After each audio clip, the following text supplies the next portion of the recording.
बंगाल चुनाव के परिणाम ने सबको चौंकाया, लेकिन सभी की नजर और सवाल इस पर है कि आखिर झारखंड के टाइगर का बंगाल में हाल क्या हुआ। जयराम महतो कितनी सीटों पर क्या प्रदर्शन कर पाए और क्या जयराम का ग्राफ ऊपर गया या डाउन चला गया। ऐसे में अगर हम बात बंगाल चुनाव की कर ले तो बंगाल चुनाव में जहां एक तरफ भाजपा ऐतिहासिक जीत दर्ज कर चुकी है, तो वहीं झारखंड में धमाल मचाने वाली जेल के औंधे मुंह गिर पड़ी है। यहां पर इनके प्रत्याशी को नोटा से भी कम वोट मिले, जिसके बाद सवाल खड़ा हुआ कि कुर्मी के गढ़ में जयराम का हाल ऐसा कैसे हो गया। खुद को कुर्मी का नेता, बड़े नेता के तौर पर जयराम महतो मानते हैं, तो ऐसे में तमाम समीकरण बंगाल में सेट क्यों नहीं हुआ। तो चलिए पूरी कहानी बताते हैं कि आखिर बंगाल में कैसे जयराम के साथ खेला हो गया और क्यों कुर्मी वोट बैंक इनके साथ 1% भी नहीं आया। सबसे पहले अगर देखें तो बंगाल चुनाव में धमक तो शुरुआत में काफी बड़ी जयराम महतो ने दिखाई। जनसभा को संबोधित किया, भीड़ ऐसी जुटी कि मानो परिणाम इस बार बदलने वाला है। जयराम महतो के समर्थक खूब नारा लगा रहे थे कि इस बार टाइगर बंगाल में भी दहाड़ेगा, लेकिन परिणाम ऐसा किसी को उम्मीद नहीं थी। 2 सीटों पर ही जयराम महतो अपने उम्मीदवार दे पाए थे और दोनों जगह बुरी तरह से करारी शिकस्त मिली है। माना जाता है कि कुर्मी समुदाय ने जेएलकेएम को बंगाल में खारिज कर दिया है। यह सवाल बड़ा है कि कुर्मी की बात करने वाले जयराम महतो को आखिर क्यों बंगाल में औंधे मुंह खाने पड़ा है। अगर हम सबसे पहले देखें तो शुरुआत में जयराम महतो घोषणा कर चुके थे कि जयपुर की रैली में जब वह पहुंचे थे कि पुरुलिया, बांकुड़ा और झारग्राम के 1 दर्जन से अधिक सीटों पर चुनाव लड़ेंगे। जिला समिति और प्रभारी भी बनाया, लेकिन ज़्यादातर पदाधिकारियों ने तुरंत इससे दूरी बना ली और उन्होंने संगठन में रुचि नहीं दिखाई। कई ने तो इस्तीफा भी दे दिया था।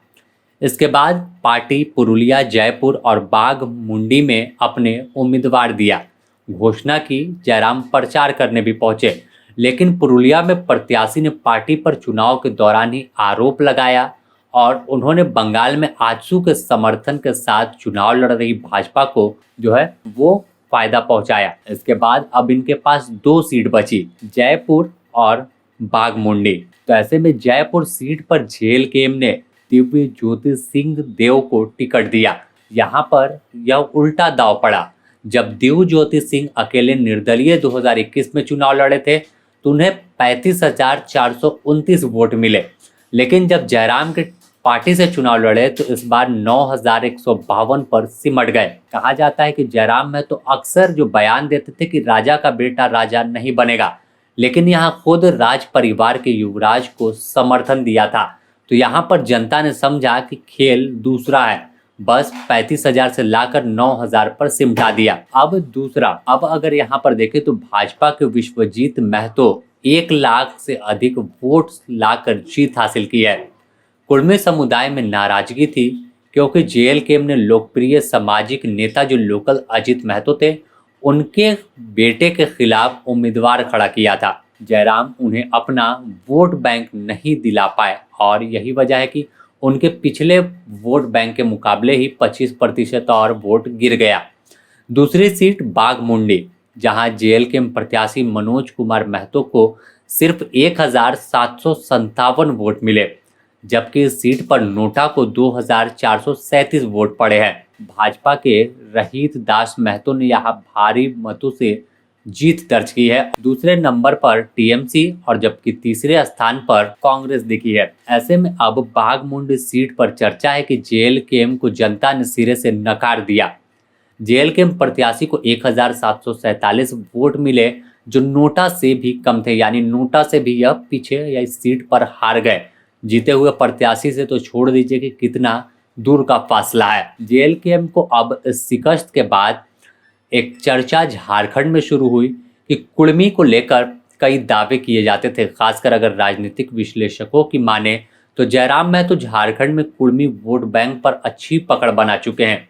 2024 चुनाव में उनकी पार्टी एक सीट जीती और कई जगहों पर वोट काटे, लेकिन बंगाल में संगठन की कमी, स्थानीय नेताओं का नदारद होना, कुर्मी समुदाय में असंतोष ने पार्टी को झटका दिया, जिसका नतीजा वहां पर इनकी दाल नहीं गल पाई। कुर्मी चेहरे उतार कर जो भाजपा है वो मजबूत अपनी पकड़ बनाई, जबकि जयराम वहां पर नए थे और यही वजह है कि बंगाल में इन्हें नोटा से भी कम वोट मिला। ऐसे में अब सवाल है कि जो भीड़ साथ होती है तो वह वोट में कितना तब्दील होगी, यह बताना मुश्किल हो जाता है, क्योंकि अच्छी बात जब आप करेंगे तो कई लोगों की भीड़ आपके साथ रहेगी, लेकिन वह वोट में तब्दील होने पर जब वोटिंग का दिन आएगा, कितना आप उन्हें कन्विंस कर पाते हैं, ये बड़ा सवाल हो जाता है। बने रहें द न्यूज़ पोस्ट के साथ, इससे जुड़ी और भी अपडेट देंगे।